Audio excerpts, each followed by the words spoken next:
Well, hello guys, and it looks like I made 2023. Oh, great, it's a new year. Everything will be new and fresh. It doesn't look too new and fresh at the moment.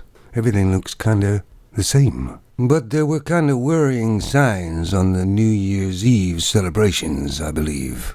Generally, the celebrations in any country for New Year's Eve is paid for by the taxpayers. And it should be a celebration of saying, here's a new year and good luck in the future of this year.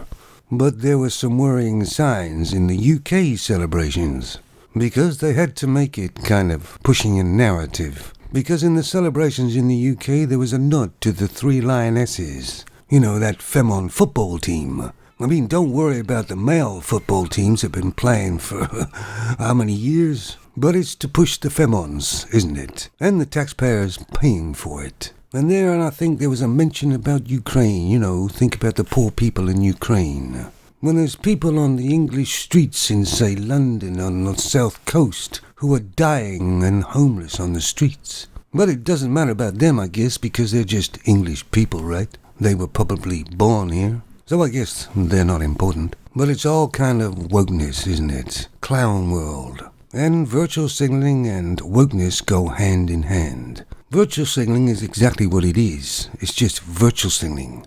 It doesn't actually do anything. But I also saw in Australia that they did some virtual signaling in their celebrations too. And there's been a lot of worrying signs from Australia in the last few months. And this is proof that wokeness has taken hold. New Zealand is pretty much already gone, considering the leader that they have there. That the leader does exactly what they want to do, or she wants to do, regardless of what the people want, because they're just peasants, you know. Sweden went many, many years ago that way.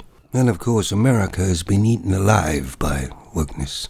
And it's strange too, because it's always disastrous and always a failure. It's like there's sort of a business model made up where it turns the businesses into trash and destroys them. And all the people think that's a good business model. But although wokeness doesn't seem that prevalent in the UK, it is. The police force went woke a long time ago. The BBC has gone woke. And the government seems in complete disarray. Let me explain what virtual signaling means to me, what I think it is. Do you ever remember Leslie Nielsen, who was a really funny guy? And he was in a program called Police Squad. And he made a couple of films as well, which are quite funny. But there's a scene where he's standing there in the street, and all the houses behind him are all on fire and burning. People are getting shot, places are being robbed, and there's people running all over the place. It's just mayhem and chaos. And Leslie Nielsen says, please move along, there's nothing to see here. And it does make me laugh when the celebrities come out and virtual signal. Because these are the last people who actually deal in reality themselves and are completely unaware and out of touch with real life.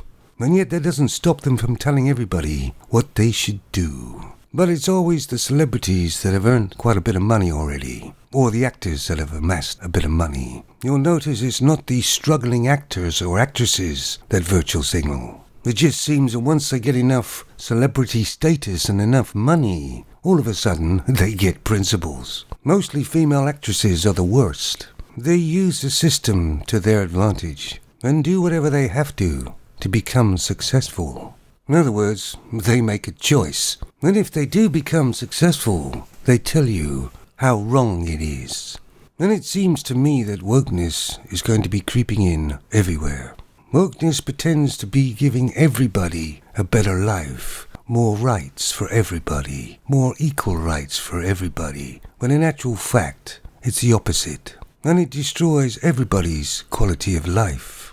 And it's more devastating than an atom bomb. Generally, when femons make a mistake, they will not admit it and blame somebody else, and they will double down. Men, who are usually the common sense factor, have been pushed to the background. Actually, they've been pushed right out.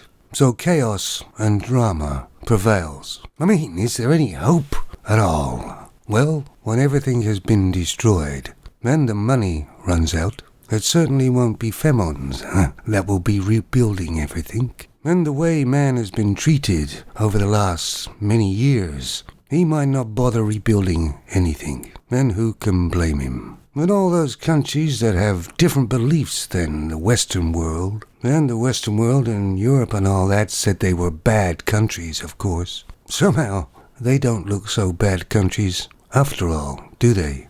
And the decline of the social media and the internet, where I spend a lot of my time, is falling apart, is becoming boring, samey. And one day, probably very soon I think, I shall just give it up. Of course, nothing new. Lots of people have already done that. It truly is a clown world we live in now, isn't it? The funny thing is that nobody's laughing at the clown, are they? Because the clown is Pennywise. Hi, do you wanna play?